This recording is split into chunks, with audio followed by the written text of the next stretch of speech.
Hello friends, வணக்கம். Welcome back to unstoppable Karthik. என்னடா ரொம்ப பிரைட்டாக இருக்குன்னு பார்க்குறீங்களா? இன்றைக்கி எங்கள் அம்மா அப்பாவோட வெட்டிங் டே, அதாவது கல்யாண நாள். ஸோ எத்தனாவது கல்யாண நாள் பார்த்தீங்கன்னா 29வது கல்யாண நாள். இது அவங்களுக்கே தெரியாது நான் என்ன பண்ண போகிறேன்றத. ஒரு சின்ன சர்ப்ரைஸ் தான். ஸோ ஒன்றும் கிடையாது, ஒரு சின்ன கேக் வெட்ட போகிறோம். கேக் வெட்டி என்னால் முடிஞ்ச ஒரு சின்ன கிஃப்ட்டை கொடுக்க போகிறேன். அது கொடுக்கும்போது அவங்களோட எக்ஸ்பிரஷன் எப்படி இருக்குன்றதை நம்ம பார்க்க போகிறோம். ஸோ ரொம்ப வருஷம் கழிச்சு என்னால் முடிஞ்ச அளவுக்கு ஒரு சேவிங்ஸ் பண்ணி அதை கொடுக்க போகிறேன். ஸோ லாஸ்ட் இயர் வந்து நான் பண்ணது தனி. பட் இந்த இயர் என்னோடய யூடியூப் சேனலில் செகண்ட் வீடியோவாக அவங்கள பற்றி தான் போட போகிறேன். So God is great all the time. So எனக்கு ரொம்ப ஹாப்பியாக இருக்குது.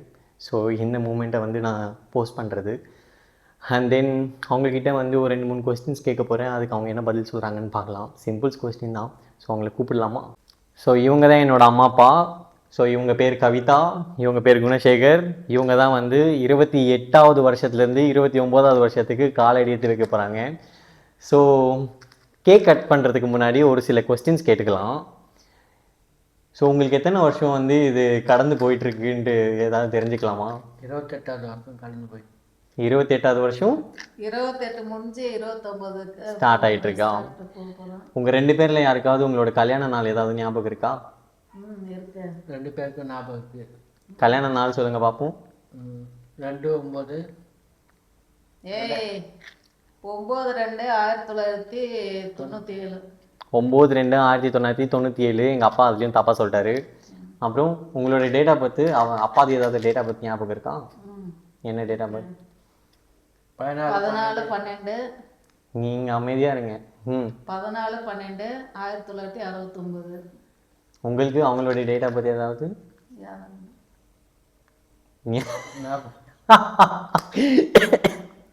ஞாபகம் இல்லை? சரி, ஓகே. இந்த 28 வருஷம் இப்போ 29வது வருஷமே போகுது. இதில் நீங்கள் ஏதாவது மறக்க முடியாத ஏதாவது ஒரு நினைவுகள் ஏதாவது இருக்கா? நீங்கள் அவங்கள லவ் பண்ணியிருக்கீங்க, அவங்க உங்களை லவ் பண்ணியிருக்காங்க. இதை ஏதாவது மறக்க முடியாத நினைவுகள் ஏதாவது இருக்கா? வாழ்ந்த நினைவு தான். வாழ்ந்த நினைவு தான். ஏதாவது மறக்க முடியாத ஏதாவது நினைவு? அன்பு செலுத்துறோம். இவங்க 2 பேருமே அரேஞ்ச் மேரேஜ் தான். பட் இனம் புரியாத ஒரு கப்புள்ஸ் மாதிரி இருப்பாங்க. ஆஃப்டர் இந்த குவாரண்டைனுக்கு அப்புறமா ரொம்பவே க்ளோஸு. ஸோ என்ன சொல்கிறதுன்னு தெரில. எனிவேஸ் நம்ம கேக் கட்டிங் போவோம், ரொம்ப பேச வேண்டாம். உண்மையான லவ். உண்மையான லவ். ஒருத்தர் அன்பு செலுத்தலாம். சண்டை போட்டால் கொஞ்ச நேரத்தில் சண்டைலாம் பயங்கரமாக போடுவாங்க. போட அடிச்சு.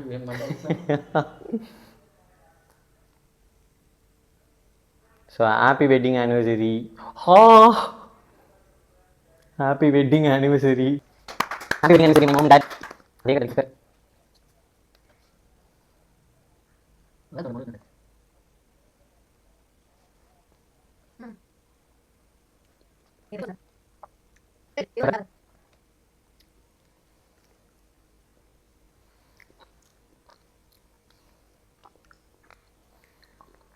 ஸோ ஆனிவர்சரியோட பர்த்டே கேக்லாம் நல்லபடியாக முடிஞ்சிச்சு.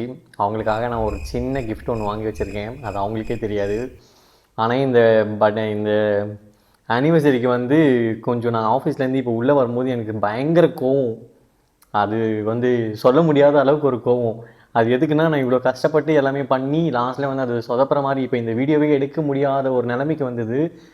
ஸோ மறுபடியும் நான் காமாயி மறுபடியும் கூப்பிட்டு உட்கார வச்சு இப்போலாம் எடுத்திருக்கேன். ஸோ எனிவேஸ் அந்த கிஃப்ட் என்னன்னு பார்த்துடலாமா?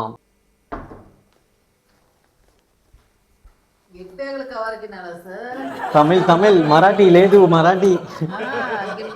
ஸோ இந்த கிஃப்ட் தான் வந்து நான் ரொம்ப தேடி கண்டுபிடிச்சி இப்போ வாங்கிட்டு வந்தேன், ரொம்ப ஆசைப்பட்டு. ஸோ இதுக்கு தான் இந்த இதுவும் வந்து செலிப்ரேஷன் பண்ண முடியாமல் போயிருமோன்ற ஒரு பயத்தில் தான் எனக்கு கோவமே வந்துருச்சு. ஸோ எப்படி இருக்கு? தமிழ் இப்போதான் வரும்போது வாங்கிட்டு வந்தது. நல்லா இருக்கா? ஸோ எங்கள் மம்மிக்கு வந்து சாரீ. ஸோ இந்த கலரில் அவங்களுக்கு சாரியே இல்லை, அதனால் ரொம்ப தேடி கண்டுபிடிச்சி இந்த சாரீ வாங்கிட்டு வந்தேன். அண்ட் எங்கள் அப்பாவுக்கு ஒயிட் கலர் ஷர்ட் வந்து எனக்கும் இல்லை, எங்கள் அப்பாவுக்கும் இல்லை. அதனால் இந்த ஷர்ட் வந்து 2-in-1 மாதிரி நானும் யூஸ் பண்ணிக்கலாம், எங்கள் அப்பாவும் யூஸ் பண்ணிக்கலாம். இந்த கலர் பேண்ட்டும் என்கிட்ட கிடையாது, அதனால் இது 2 பேருக்குமே. ஸோ இது என்னால் முடிஞ்ச அளவுக்கு ஒரு சின்ன கிஃப்ட் தான். ஸோ இதுக்கப்புறம் நெக்ஸ்ட் இயர் நம்ம பண்ணும்போது இன்னும் நல்லா கிராண்டாக பண்ணுவோம். ஸோ பிடிச்சிருக்கா? சூப்பராக நல்லா இருக்குது. ரொம்ப நன்றி, தேங்க்யூ ஸோ மச். இந்த வீடியோவை போஸ்ட் பண்ணிக்கலாமா? பண்ணிக்கோங்க. இப்போதான் எங்கள் பையன் யூடியூப் சேனல் ஸ்டார்ட் பண்ணியிருக்கான். நீங்கள் எல்லாரும் எங்கள் பையனுக்கோசரம் சப்போர்ட் பண்ணுங்கள். சப்போர்ட் பண்ணுங்கள், ஷேர் பண்ணுங்கள், சப்ஸ்கிரைப் பண்ணுங்கள். அப்புறம் மறக்காமல் அந்த பெல் ஐக்கானை கிளிக் மறக்காமல் பண்ணிக்கோங்க. பெல்ல அமுக்குங்க. அப்புறம் வேறு ஏதாவது பேசணுமா? வேறு ஏதாவது பேசணுமா? இது போதுமா? நல்லா இருக்கணும். உங்களோட ஆசீர்வாதம் தேவை. இவங்க சொன்ன மாதிரி தான் நான் என் யூடியூப் சேனலில் ஃபர்ஸ்ட் டைம் நான் இப்போ ஸ்டார்ட் பண்ணியிருக்கேன். ஸோ உங்களோட லவ் அண்ட் சப்போர்ட்டை வந்து எப்போவுமே போல் எனக்கு கொடுத்துட்டே இருங்க. இன்னும் அதிகமாக நானும் எதிர்பார்க்குறேன். So thanks so much for வாட்சிங் this video. Bye, take care போலாம். Take care. பாய்.